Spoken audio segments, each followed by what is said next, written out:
Boa noite. Bom, a palestra de hoje tem um tema que começa de uma forma que eu gosto muito quando começo uma lição com uma pergunta. Eu acho que é instigante, dá vontade da gente ver o que será que essa pergunta está trazendo nessa lição. Então estás doente? E aí, como sempre, eu vi que tem uma pessoa que é pela primeira vez aqui, né?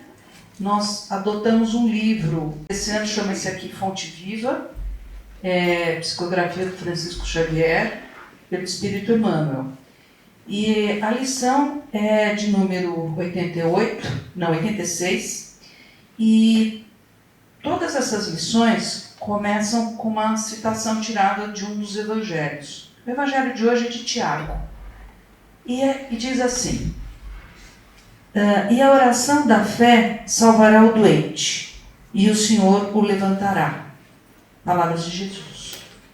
Então aqui tem a pergunta e já tem uma resposta dentro dessa citação de Tiago. Vamos pensar só, apresentar um pouquinho Tiago, que é justo, né? Estamos mencionando, então vamos falar um pouquinho dele. Tiago foi um dos apóstolos de Jesus. Essa citação está na primeira epístola dele, uma epístola é uma carta, e essa carta ele escreve meio sem destinatário, ele escreve para a comunidade, porque agora, nesse momento, historicamente, começa a igreja primitiva, é o começo da igreja cristã acontecendo. E ele escreve para os cristãos e para os judeus ainda não convertidos. E o cunho principal dessa carta é a moralidade, é a ética. Isso é aonde tanto os cristãos e os judeus conversavam. Tem uma conversa, a gente não pode esquecer que estamos vindo da mesma raiz, né? Moisés e Jesus, que também era judeu. Então tem essa conversa, e essa carta, apesar de curta, para quem gosta de ler, dá uma lida, porque ela tem assim muitas coisas interessantes para a gente pensar. No pós-palestra eu vou falar um pouquinho. E assim, Emmanuel, claro, que vai expandir essa ideia desse começo que ele introduziu, né, com essa passagem. E ele fala, a primeira coisa, como ele começa, todas as criaturas humanas adoecem. Todavia, são raros aqueles que cogitam de cura real. Então, aqui o que já é o convite? É da nossa parte. O que nós fazemos com a nossa vida, com a nossa saúde ou com a doença? Tem muitas coisas que a gente sabe que a gente pode mudar, tanto de hábitos e pensamentos, e nós podemos estar numa situação melhor de energia, que isso vai nos trazer um bem-estar. Todos nós sabemos, quando nós estamos mais tristes, parece que nós ficamos mais devagar, mais vulneráveis. E aqui na lição, é uma lição até longa, normalmente essas lições são mais curtas, mas então eu estou trazendo assim de uma forma resumida, e tem 3 pilares. E os 3 pilares que o Emmanuel traz é o pilar do espiritual, o pilar da parte física e da parte das nossas emoções. Antigamente, a gente pensava muito naquela citação grega, né, ou pelo menos para mim, que eu ainda não conhecia o espiritismo, né, que é o corpo são e a mente sã. Agora não, é corpo são, mente sã e principalmente o espírito são. O espírito somos nós ou somos espíritos. Então esse cuidado com o nosso espírito é diário, é de todo momento. Nós tanto ouvimos aqui o orai e vigiai, e é de fato orai e vigiai. E orai e vigiai todas as nossas tendências, as nossas más tendências, que podem fazer com que a gente use o livre-arbítrio de uma forma muito errada. Nós podemos prejudicar alguém, mas quem é sempre mais prejudicado somos nós. Nós temos essa encarnação para ser aproveitada e não desperdiçada. Então, conforme a gente vai estudando, aprendendo, cada vez mais nos tornamos responsáveis pelas nossas atitudes e pelas nossas escolhas. No Espiritismo eu achei muito interessante, desde que eu entrei aqui, que eu entendi muito bem que não dá para terceirizar. Tudo que eu faço é minha responsabilidade. tudo. Até quando eu sou reativo ou não a alguma coisa. O Haroldo estava falando de uma coisa um pouco mais profunda, mais trágica, de vingança, mas vamos trazer para o cotidiano. Qualquer coisa dentro das nossas relações, nós nos tornamos responsáveis. Mas vindo aqui um pouco mais para o tema, ele realmente começa falando da nossa responsabilidade aqui no tema na doença e na nossa cura, que são as nossas escolhas. Muitas vezes nós vamos ao médico, sabemos o que temos que fazer, e no primeiro momento que a gente dá uma melhorada, a gente já está repetindo tudo, ou não está tomando mais o remédio que eu acho que eu já sarei, e a gente muitas vezes está desconectado com isso que é o começo da lição, que é com o plano maior, que é de pedir e ouvir, né, a nossa intuição do que nós devemos fazer. Na sequência, vamos lá. O cuidado com a nossa mente. E ainda ele fala assim, Emmanuel, porque a mente tem a capacidade de plasmar o que nós queremos. Muito de nós já ouviu falar, né? Não deseja muito, olha lá o que você vai pedir, e depois vem. E vem, e daí você vai ver se você vai dar conta do que você está pedindo, ou do que você não está pedindo. Então a mente, né, aqui nós vamos ver um pouquinho na sequência, vou citar a Joana de Ângeles, ela traz como o que é o espírito. O espírito é o nosso pensamento é o espírito, é a mente. Então, nós temos que tomar muito cuidado com isso. E a outra coisa, para a doença, é a perseverança, como eu falei, insistência, paciência, para nos curarmos totalmente. Isso aqui tudo Emmanuel que está falando. E daí ele fala também dos nossos sentimentos negativos. Como é que nós lidamos com isso? O que nós fazemos disso? Não dá para negar, né? Nós não vamos passar uma vida que nós não vamos ter coisas que vão nos frustrar, nos deixar chateados ou qualquer outro sentimento negativo. Mas aí a ideia é assim, o que eu vou focar? No problema ou na solução? Então você tem aquele primeiro momento, você sente, se entristece, fica mal, se enraivece. Mas o que você vai fazer com isso? O que eu vou fazer com isso? Nós vamos fazer o que com isso? Então aí é que entra a ação positiva ou negativa. E isso pode nos trazer as doenças. Nós tanto conhecemos tantas doenças, por exemplo, psicossomáticas, que nós mesmos vamos criando. Ou doenças atuais como síndrome do pânico, não é? Que já tinha, né? O pânico é do pan, que vem do grego, né? Então, o que a gente vai fazer? Essa lição aqui traz assim, esse cuidado conosco, um cuidado dentro da nossa totalidade, né? De todas essas três partes que nós somos, né? Para fazer uma coisa didática que Emmanuel faz aqui. E aí ele tem uma outra parte que é até interessante, porque ele fala da maledicência, o veneno que é a maledicência. Traduzindo bem facilmente, é a fofoca. Então, para que serve a fofoca? Para que serve eu falar do outro? Para que serve eu me ocupar da vida do outro? É claro, se tiver algum tipo de utilidade, servir para alguma coisa, eu prevenir que algo de ruim aconteça, eu posso, sim, é válido, porque é algo para o bem. Mas, normalmente, é uma postura de como se eu fosse um juiz, como se nós nos colocássemos num lugar superior ao outro. E tem a velha história que nós todos conhecemos, ou estamos conhecendo, quando é o atire a primeira pedra. Então, quem somos nós para passar inconsequentemente uma coisa que é falar do outro? Pode falar, mas é verdade, então não tem problema eu falar. Não, tem muito problema a gente falar, porque não cabe a nós falar sobre isso.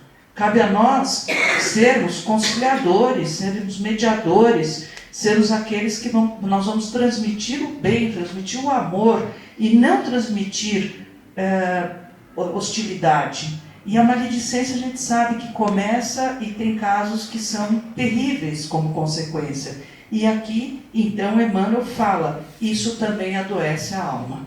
Né? Porque a gente sabe das leis, né, da causa e efeito, a gente faz agora, depois a gente pode receber, ou Será que a gente fica num estado de prazer verdadeiro quando a gente faz algo de ruim para o outro?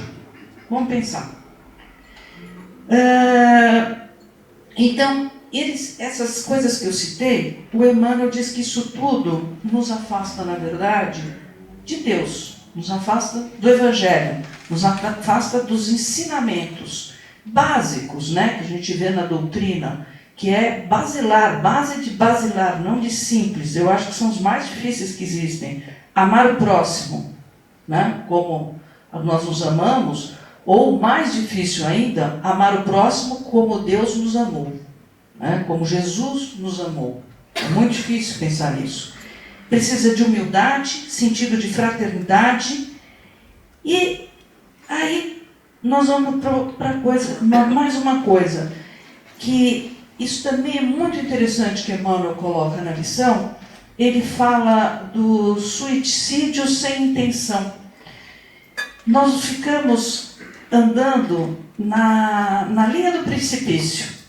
Então eu sei que tais coisas podem vir a me trazer alguma consequência, talvez não quando eu tenha 20 anos, mas quando eu tenha 30, 40, mais então, e eu posso lamentar muito das minhas más escolhas, e eu posso vir a ter um problema sério de doença por más escolhas. E isso é considerado, né, na visão do Emmanuel, como suicídio involuntário. Quer dizer, eu vou me matando. Da mesma forma que eu posso me matar com coisas que são materiais que eu vejo, que eu vou ingerir, ou que eu vou comer demais, ou qualquer coisa, tem as coisas mentais. É o que eu faço com a minha mente, o que eu deixo povoar a minha mente. Eu seleciono o que vai me afetar, como é que eu faço, como é que como eu me relaciono com programas de televisão, com leitura, o que eu ponho para dentro de mim? Como que eu cuido de mim? Eu posso adoecer com tantas coisas que são desagradáveis, que são pesadas. É uma homeopatia ao contrário. É gota a gota, mas em vez de fazer bem, me mata. Né? Vai me matando, vai me tirando a esperança, vai me tirando a minha fé na humanidade, uma fé em mim mesma. Então, ficar atento, porque isso tudo é um canal para a doença. E daí, ele fala muito, né, que o que é para a gente investir é na caridade, na doçura, no amor, estudar, e a meta, olha que bonito, é a busca da sabedoria. As coisas não acontecem da noite para o dia, não é porque eu leio um lindo texto é que eu me tornei sábia. A busca é sempre ler, estudar, trocar ideias, boas conversas e buscar a sabedoria. Fica como meta, né? Se vamos alcançar ou não, mas cada dia é um dia, que também é isso, é viver o dia. E aqui, então, trazendo a Joana de Ângeles, ela tem um livro, até trouxe para vocês verem a capa, minha amiga pegou, é O Homem Integral, da Joana de Ângeles. A Joana de Ângeles é um espírito, ela acompanha o Divaldo Franco, ela tem essa série psicológica dela, é sensacional, tem livros maravilhosos, interessantíssimos. E nesse livro, eu destaquei o capítulo 5, que é Doenças Contemporâneas. E aqui ela começa falando que saúde é o estado, do estado de quem é são, que tem as funções orgânicas regulares. Mas olha que interessante, pela Organização Mundial de Saúde, diz que a falta de doença não significa necessariamente, ele está falando que sim, né, que a pessoa seja sadia. Porque ela pode aparentar ser sadia, mas ela tem que estar mesmo ser sadia, ela tem que ser sadia. E engloba muitos aspectos. Aqui é muito parecido com Emmanuel, porque coloca o equilíbrio, o bem-estar psicológico, o equilíbrio orgânico e coloca satisfação econômica. Satisfação econômica, nós temos que pensar que esse texto pega por algo um pouco mais atual, de que nós temos uma dependência de uma economia global. Nós não estamos mais tendo nossa vaca, nossa galinhazinha, alface, não sei o quê, ou seja lá o que comiam na época, talvez não tivesse nem alface, mas que foi vindo com o tempo. Nós dependemos de uma economia global. Então nós temos que agora tomar muito cuidado, porque o que a Joana põe, que nós estamos vivendo um mundo, no mundo contemporâneo, um mundo dos excessos. E esse é um dos excessos. Um excesso que é uma confusão, que na psicologia tem o falso self. Eu não sei se tem algum psicólogo aqui que sabe ou está familiarizado com esse termo. O que é o falso self? É quando eu preciso ter coisas, e dessas coisas que eu tenho, cada vez mais, então eu tenho que ter vou falar as marcas antigas que eu conheço, tá? Rolex, Montblanc, a caneta, nem sei se está ainda é super top, mas a Montblanc, Mercedes, isso faz com que o meu valor esteja atrelado a esses objetos valorosos. E uma inversão de valores, porque não é quem eu sou, é o que eu tenho. E eu fico escravo disso. E a gente vê muito na mídia atual, né? Como é Instagram, tudo. Eu acho incrível, todo mundo está na Grécia, deve ser uma coisa impressionante, né? O que vão para a Grécia, o que vão para não sei aonde, tudo uma fortuna, está todo mundo lá, bonito, charmoso.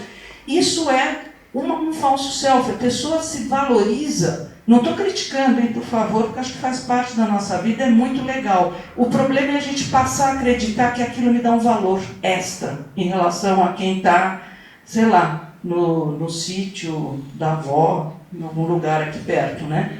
Então, essas coisas a gente tem que tomar cuidado, porque a gente vira escravo. Isso entra num lugar que a gente fica sufocado, porque como que eu vou conseguir manter isso? Isso traz o quê? Ansiedade. É um dos males atuais. A ansiedade, a gente às vezes vê crianças que a mãe fala, ele é super ansioso. Claro, vê a agenda da criança que ela tem para fazer. Né? Mal tem tempo para sentar e ver um desenho. Isso também traz ansiedade, traz uma doença para a criança. Então,